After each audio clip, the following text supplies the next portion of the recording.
Okay, so we're diving back into Shakespeare. Back into the Bard. Back into Shakespeare, and you've shared some really fascinating excerpts about Romeo and Juliet, focusing on like its form and structure and language. And nuts and bolts. Yeah, and a lot of us know the basic love story, right? Right. The star-crossed lovers, Bare bones. Yeah. bare bones. Yeah. But our mission in this deep dive is to go beyond just that surface level and really understand how Shakespeare crafted this play. What are the elements he used to make it have such a lasting impact? Exactly. So we're going to really explore that tragic form. Yeah. How does that work? The 5-act structure, all the dramatic devices, and of course that amazing language. Right, and all of that working together, right? Because that's the key. Right. It's not these things in isolation. It's how Shakespeare so masterfully brings them all together. It's like an orchestra, right? Exactly like an orchestra. All these instruments coming together. Yeah. And so, you might already know the play. You might even seen it. But think of this as your all-access pass. These backstage pass. Your backstage pass to appreciating the artistry behind it. I love that. Yeah. So let's start, I guess, with the form, right? Oh. And for you listening, this means really understanding Romeo and Juliet as a tragedy, which means at its core, it's a sad story. Yeah, ultimately. Ultimately, it ends sadly. Yeah, with the downfall. With the downfall of the main character. And death. Death. Death is kind of, key to the tragedy. So right off the bat, Shakespeare's doing something really interesting with this play, right? Yeah, so he gives us the prologue. Yeah. Right at the very beginning. And it's basically this short little address. Yeah. Before the play even really starts. It sets the stage. It sets the stage, and it reveals the outcome. Right there. Right there in the beginning, he tells us. He spoils it. These star-crossed lovers are going to die. He spoils the ending. And that creates such an interesting layer of dramatic irony for you, the listener. Yeah, you're in on the secret. Yeah. From the beginning. And so you're watching this unfold, knowing where it's headed. Yeah, it's like watching a train wreck in slow motion. Yeah.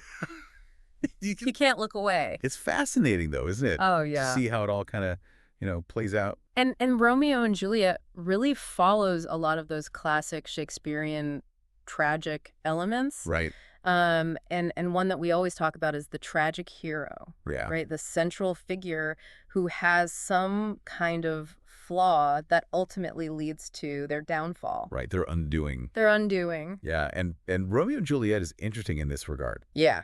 Because they're not quite your typical tragic hero. Right. It's not like one king. It's not like Lear or Macbeth, who makes one, big decision. and the whole kingdom falls apart. Yeah, exactly. That affects everybody. It's a little different here. Yeah, the source actually notes that they're kind of these ordinary teenagers. Yeah. Which is interesting because they're also from these prominent families. Right. So what do you think that says about the play's message for you? Well, I think it kind of broadens the scope of tragedy. Yeah. Right? It's not just something that happens to, kings and queens and people in power. Right. It's something that can befall anyone. Yeah, it's more relatable in a way. It's more relatable. Yeah. And I think that's one of the reasons why it resonates with us so much. Yeah, because it could happen to me. It could happen to you. Exactly. So then there's this concept of the fatal flaw. Right. Right. So are they impulsive? Are they too quick to fall in love? Right. They get married very quickly. Yeah, they get married very quickly. They don't tell anyone. It's a secret marriage. It's very secretive. Yeah. And so is that their flaw? Yeah. Or is it more that they are victims of circumstance? Right. They're trying to overcome a feud. Yeah. This huge feud. Yeah. And all the obstacles that are in their way. Right. So what do you think is the primary driver of their actions there? I mean, it's really tough because I see both. Yeah. Right? You see, they're young, they're passionate. They're teenagers. Hormones are raging. Yeah, exactly. So there's that. But then also it's like they're under this immense pressure from this feud. Right. This kind of pressure cooker environment. Yeah. And it's interesting because fate plays such a big role too. Right. Yeah. You can't forget about fate. Right. I mean, star-crossed lovers right from the beginning. Right from that prologue. It's like their destiny is sealed. Yeah. And so how much agency do they really have? Yeah, that's a great question for you listening. Yeah. Do you think they could have actually changed their fate? Doesn't make their choices. Or does this emphasis on fate? Less meaningful. Yeah. Does it kind of let them off the hook in a way? Yeah, it's really fascinating. And then you have the conflict too, Oh, wow. both internal and external. Right. So internally, you have that struggle between their love and their loyalty to their families. To their family and their name and their whole identity, really. Their Yeah. identity. And then externally, you have this raging, Montague-Capulet feud. this Montague-Capulet feud, which is like the backdrop. Yeah, this kind of ever-present threat of violence. Yeah. And Oh, yeah. which do you find more compelling? I mean, I find that external conflict Yeah. so fascinating. Like that. That hatred is so palpable. Yeah. That deep-seated hatred, and it seems to drive everything. Yeah, it really does. And it leads to the tragic waste that we see. Right. And tragic waste, meaning it's not just Romeo and Juliet Exactly. It's not just the lovers. who die. Right. We have Mercutio, Ah. who is Romeo's friend, so witty and full of life. Yeah. And then even Paris, Yeah. who, seems like he's almost an innocent bystander in all of this. Yeah. Just caught in the crossfire Yeah, they're all kind of casualties of this feud. of this feud, yeah. Yeah. So why do you think Shakespeare includes those deaths? Well, I think he's showing us the ripple effect of this hatred, Yeah. right? It's not just contained to the two families. Yeah. It spreads out. It spreads out, and it affects everyone in their orbit. Yeah. And I think there's something really powerful about that for us as readers, as viewers. Absolutely. That it's like this, this warning, A cautionary tale. a cautionary tale Yeah. about how hate can just be so destructive. Yeah, and how it can kind of spiral out of control. Yeah, and then of course, in a tragedy you have catharsis. Right. That release of pity and fear that the audience is supposed to experience. Yeah, that emotional release. And so the ending of Romeo and Juliet is obviously heartbreaking, Yeah. but we do see this reconciliation of the families Right at the very end. right at the very end. Yeah. So for you, does that offer catharsis? It's a tough one, isn't it? Yeah. Because on the one hand, you have this glimmer of hope. Yeah. Right. The feud is seemingly over. Right. There's this potential for peace in Verona, Ah. but it comes at such a cost. It comes at a huge cost. Yeah. So it's this bittersweet kind of catharsis. Yeah. If it is catharsis. I think that's often the case with Shakespearean tragedy. Yeah. It's not always a neat and tidy resolution. No. It's messy and complicated. Right. And Yeah. and it's interesting because, Romeo and Juliet, it follows that tragic form, but it also has some unique aspects to it as Right. well. Yeah, and we've already talked about, one, Yeah. the focus on these young protagonists. Right. Not your typical kings and queens. Right. And also that debate about their fatal flaws. Right. Is it really a flaw or is it circumstance? Right. And it draws on this tradition of tragic romances. Yes. You see echoes of that in their story. Yeah. And another interesting thing is that it's not all doom and gloom from the beginning, Yeah. right? You actually have quite a bit of comic relief, In those early acts. especially in those early acts. Particularly with the nurse. Yeah, and Mercutio. Mercutio. They bring a lot of humor to the play. Yeah. Did you notice that kind of tonal shift as the play progressed? Oh, absolutely. Yeah. Like Shakespeare's lulling us into a false sense of security Right. with the humor, and then Right. bam. He hits us with the tragedy. Yeah, the tragedy hits even harder. Yeah. It's a really, really interesting technique. Yeah. So we talked about the form, this tragic framework. Right. Let's move on to the structure now. Okay. So how does this play unfold act by act? Yeah, so it follows that traditional 5-act structure, Yeah. which was common in Shakespeare's time. Right. So Act I is all about exposition. Yeah, setting the scene. Setting the scene, we get introduced to Verona. Right, this Italian city where the play takes place. We meet the families. Yeah, the Montagues and the Capulets. The Montagues and the Capulets. And we see that there's this, simmering hatred between them. Yeah, and all the key players, right? Romeo, Juliet, Mercutio, Tybalt. All the big names. All big names. Yeah. And the prologue is part of that exposition, too. It foreshadows that tragedy right from the start. Yeah, it sets those expectations. Yeah, and that opening brawl Oh, yeah. in the street. That's a great way to start the play. Right. Right away, you see how deep this hatred runs. Yeah, it's not just like, a little disagreement. No, it's violent. Yeah. It's dangerous. Yeah. So what's your first impression of this world that Shakespeare creates in Act I? It's a world on edge, isn't it? Yeah. You can feel that tension. Yeah. Like, anything could set these families off. Right. And then Act 2 moves into the rising action. Right, so things start to get complicated. Yeah, this is where the love story Yeah, the love story blossoms. blossoms. After the Capulet feast, Yeah. Romeo and Juliet meet. And they fall head over heels. Yeah, it's love at first sight. Love at first sight. Yeah, And then, of course, they get married. they do, and they get married in secret, Secretly. which, of course, creates all sorts of problems. Yeah, that secrecy is crucial. Oh, it's a ticking time bomb. Yeah. Right. Can you feel that tension building Oh, yeah. in Act 2? Yeah, it's only a matter of time before the secret comes out. And when it does fireworks. Yeah, exactly. So then we get to Act 3, Right. the climax. The turning point. The turning point. And for me, this is where the play really takes that decisive turn towards tragedy. Yeah, it's a point of no return. Yeah, so we have Tybalt killing Mercutio, Right. and then Romeo killing Tybalt in revenge. Yeah, it's a chain reaction Yeah. of violence. And of course, the consequence of that is Romeo's banishment. Yeah.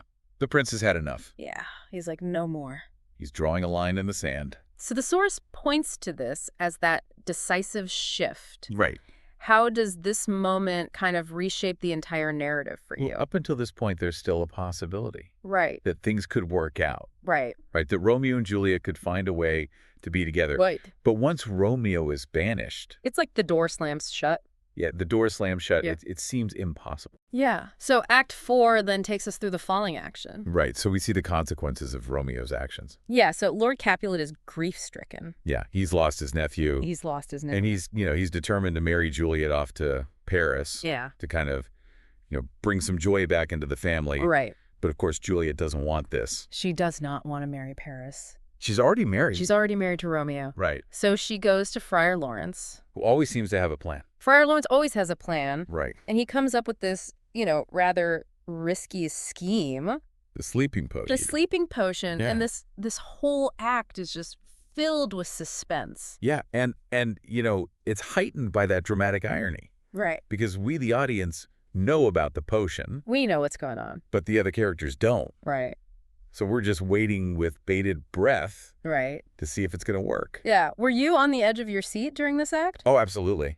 It's so tense. It's so tense. You just want to shout at the characters and tell them what's really going on. Yeah. And then we get to Act V, the catastrophe, Yeah, the denouement. tragic conclusion. And so Romeo, who is in exile, gets news of Juliet's death.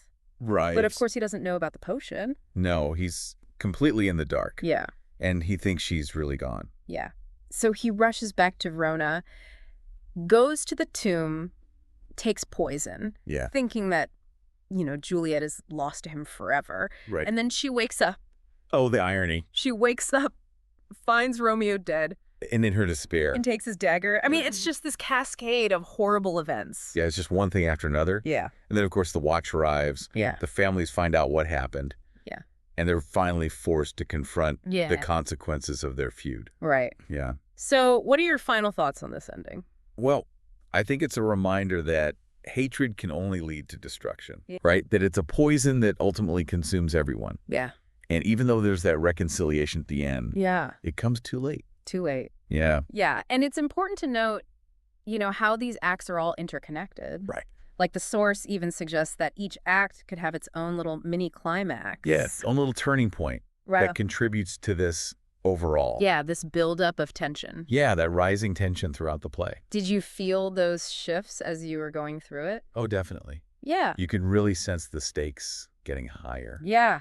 With every act. and higher. Yeah. So now we've talked about the form, the structure. Right. Let's talk about those dramatic devices Okay. that Shakespeare uses to really engage you as the audience. Right, to pull you in. Yeah, to pull you in. And foreshadowing is a big one. Yeah, those hints of things to come. Yeah, and we see that throughout the play. Yeah, and we've already mentioned the prologue, Right? which is like a big flashing neon sign. Yeah. Yeah, these lovers are doomed. These lovers are doomed right from the start. Yeah. And then you have Romeo's premonition. Yeah, before he even goes to the Capulet feast. Right. He has this sense of foreboding. Yeah, he talks about untimely death. Yeah. It's like he knows something bad is going to happen. Yeah. And then Friar Lawrence, Friar Lawrence warns them. he warns them about these violent delights Right. having violent ends. It's like he's planting a seed. He's planting a seed. Yeah. Yeah. And even Juliet has a vision of Yeah. Romeo dead After their wedding night. after their wedding night. Yeah. Yeah. So it's like all these little hints Yeah. that something bad is coming. And it really builds that suspense. Yeah. It keeps you on the edge of your seat. And it also really emphasizes that theme of fate. Right. It's like their destiny is unavoidable. Yeah. Did those hints stand out to you as you were reading or watching? Oh, absolutely. They're hard to miss. Yeah. Shakespeare really wants us to know that this is not going to end well. Right, right. And speaking of, the audience knowing things. Dramatic irony. Dramatic irony. Yeah, that's another big one. Yeah, and secret marriage is a perfect example. Right, we know they're married, Yeah. but their families don't. And that leads to so many problems. It's a recipe for disaster. Yeah. Yeah, And then when Juliet's parents think that she's sad about Tybalt, right. we know that she's really sad about Romeo being banished. Yeah, we know her true feelings. Yeah. And that creates this real sense of empathy for her. Yeah, because we're in on the secret. Exactly. Yeah, and then of course the biggest example of dramatic irony is in the final act Oh, yeah. with Romeo. He thinks Juliet is dead. Yeah. He doesn't know about the potion. Doesn't know about the potion. Yeah, and so he kills himself. Yeah. It's just heartbreaking. Yeah, and it's almost agonizing for us as the audience because we have that information. We know the truth. We know the truth. Yeah, and we can't do anything to stop it. And the source describes you as a privileged observer. Yeah. How does that make you feel? Well, it's frustrating, Yeah. right? You just want to reach into the You're play like, wait. and tell Romeo to wait, Yeah. but you can't. But you can't. And I think that's part of what makes it so powerful. Yeah, it's a really interesting feeling as an audience member. It is. Yeah. And then you have soliloquies. Yeah, where a character is alone on stage Yeah. and they're speaking their thoughts out loud For the audience. to the audience. Yeah, and Romeo's balcony soliloquy is probably the most famous one. Yeah. But soft what light through yonder window breaks. Yeah, he's basically professing his love for Juliet. Yeah, and he's doing it in this beautiful poetic language. Yeah. Yeah. And Juliet also has a great soliloquy before she takes the potion. Right. She's laying out all of her fears and anxieties. Yeah, she's really wrestling with this decision. So what do you learn about them through these speeches?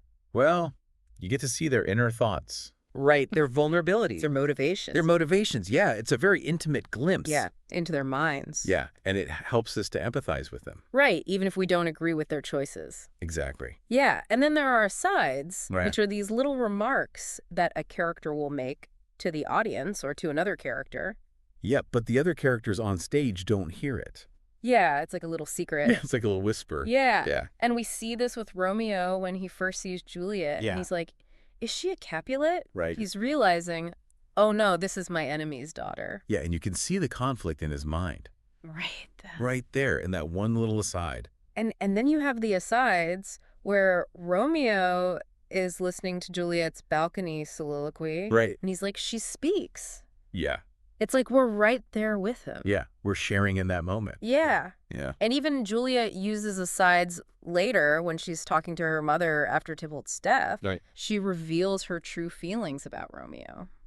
Yeah, and it shows that she's not as naive Yeah. as her parents think she is. Yeah. So how do these asides kind of shape your understanding of what's happening on stage? Well, they give us this extra layer of information. Right. But it's like we're getting a behind-the-scenes look Yeah. at what the characters are really thinking and feeling. Yeah. And it really adds to that tension Oh, yeah. because we know things that other characters don't.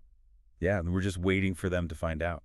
Yeah. And then, of course, there's the language. Right. Shakespeare's language is just so beautiful Oh, it's so rich and evocative. and so musical. Yeah, and that's partly due to his use of iambic pentameter. Right. 10 syllables per line. Right, That alternating stressed and unstressed pattern. and it's so common in English poetry of that time, Yeah. And we hear it a lot. especially with the noble characters. Yeah. And during moments of heightened emotion. Right, when the stakes are high, Right. the language gets more formal, More poetic. more poetic. Yeah. And you hear it so much in the exchanges between Romeo and Juliet. Yeah, it gives their dialogue that sense of passion and urgency. Yeah. And it can even sound like a heartbeat. Yeah, da-dum, da-dum, da-dum, da-dum. Which is fitting. Very fitting for a play about love and life and death. Yeah. Yeah. Can you hear that rhythm in your mind when you think about their lines? Oh, absolutely. Yeah. It's like a song. It's like a song, Yeah. and then there's blank verse. Right, which is basically unrhymed iambic pentameter. Yeah. So it still has that And rhythm, a rhythm. but it doesn't rhyme. Yeah. And most of the dialogue in the play is written in blank verse. Yeah. Particularly among the higher status characters. Yeah, it's their way of speaking. Yeah. It's how they distinguish themselves from the commoners. It's almost like they're speaking in poetry. Yeah, exactly. Yeah. But it's a more natural kind of poetry Right. than rhyming verse. Yeah. It's like elevated speech, but still conversational. Yeah, exactly. And then, of course, there's prose, right? Which is just ordinary, everyday language. Yeah. And Shakespeare uses this for the lower status characters. Yeah, like the servants. The servants. And musicians. The musician. Yeah, and in those more comedic scenes. Right, like the opening brawl. Yeah. Or some of Mercutio's jokes. Yeah. Yeah. So did you notice how Shakespeare shifts between these different styles of language? Oh, absolutely. Yeah. It's a really clever way to create different effects. Yeah. You know, to distinguish between characters. Right. And to set the tone of a scene. Yeah. Yeah. So let's talk about how Shakespeare uses language to create those vivid pictures in our minds. Figurative language. Figurative language. Yeah. Metaphors, similes, personification. All the good stuff. All the good stuff. So metaphors are those direct comparisons. Right. Without using like or as. Right. And Romeo's line, Juliet is the sun, is just iconic. Oh, it's one of the most famous metaphors in literature. Yeah, and it tells us so much about how Romeo sees Juliet. Yeah, she's the center of his universe. Yeah, she's radiant and life-giving. Yeah. And then there's that more melancholic metaphor, love is a smoke made with the fume of sighs. Right. Which is so interesting because it's Romeo talking about love. Yeah, but it's a very different kind of love. Right. It's not that passionate love at first sight that he feels for Juliet. Yeah. It's more of a fleeting infatuation. Yeah, and Lord Capulet has this really poignant metaphor when he's describing Juliet's lifeless body. Right. He compares her to an untimely frost upon the sweetest flower. It's just so sad. It is. Yeah, and it really captures that sense of loss. Yeah. And then Juliet's final words, Oh, yeah. "Oh, happy dagger, this is thy sheath." Yeah, that's a powerful one. Yeah, she's comparing her body to the dagger's case. Right. She's basically saying, I want to be with Romeo in death. Yeah, it's a very dark metaphor. Yeah. But it's also very beautiful in a way. Yeah. Yeah. So which of those metaphors really resonated with you? Well, Juliet is the sun is always going to be a classic. But that untimely frost metaphor, it's just so heartbreaking. Yeah. Yeah. It really gets to me. Yeah. And then you have similes. Right? Those comparisons using like or Yeah. as. Yeah. So Romeo compares Juliet's beauty to a rich jewel in an Ethiop's ear. Yeah, it's that contrast between her fairness and the darkness of the night. Yeah, it really emphasizes her radiance. Yeah. And then he also says that love pricks like thorn, which I think is a really relatable image. Right? Love can be painful, Yeah. especially when it's unrequited. Right. And then you have Juliet's line, "My bounty is as boundless as the sea. My love is deep." Yeah, she's talking about the depth of her love. Yeah, it's immeasurable. Yeah. Yeah. And then Friar Lawrence has that really ominous warning. Right. Violent delights have violent ends, and in their triumph die like fire and powder. Yeah. It's almost like a prophecy. Yeah, he's foreshadowing the tragedy to come. So what did these comparisons help you visualize as you were reading? Well, they really bring the emotions to life. Right. You can feel that prick of the thorn. Right. You can see the vastness of the sea. Yeah. And they also help us to understand the characters better. Right. Yeah. And then you have personification. Right, where we give human qualities to inanimate objects. Or ideas. Or ideas, yeah. And so Romeo have that line, "Arise, fair sun, and kill the envious moon." Yeah, he's talking to Juliet. Yeah. And he's comparing her to the sun. Yeah. And he's saying that she's so beautiful that even the moon is jealous. Yeah. Host Yeah. speaker.